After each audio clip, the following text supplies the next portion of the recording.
Praise the Lord, everyone. Today is November 28, 2024, as I share my video journal for today. For today, we are talking about 3 things to remember in hard times. Number 1, never be ashamed of your struggles.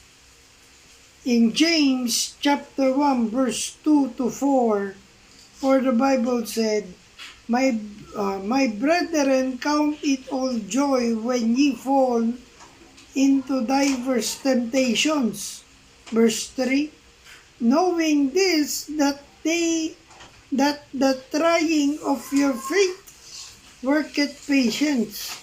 And verse 4, but let patience have her perfect work, that ye may be perfect and entire, wanting nothing. Amen. So, everybody is going to struggles and trials. So, let's not be ashamed of what we are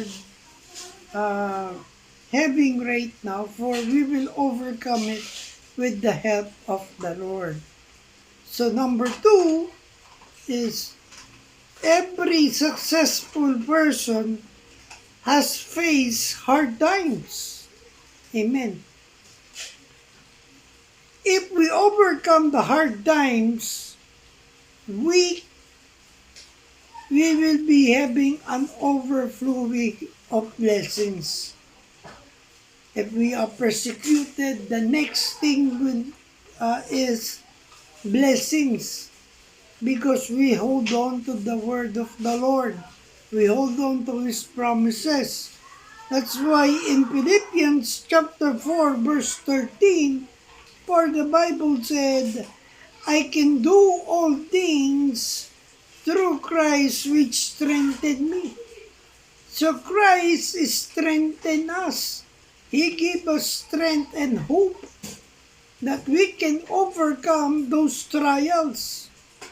Kaya never give up and hold on to the word of the Lord. And last, number 3, you are stronger than you think. In 1 Chronicles chapter 28 verse 20, for the Bible said, and David said to Solomon his son, be strong and of good courage, and do it, fear not, nor be dismayed, for the Lord God, even my God, will be with thee. He will not fall thee nor forsake thee until thou hast finished all the work for the service of the house of the Lord. Amen. So, we don't know how strong we are. We don't know if we can overcome trials.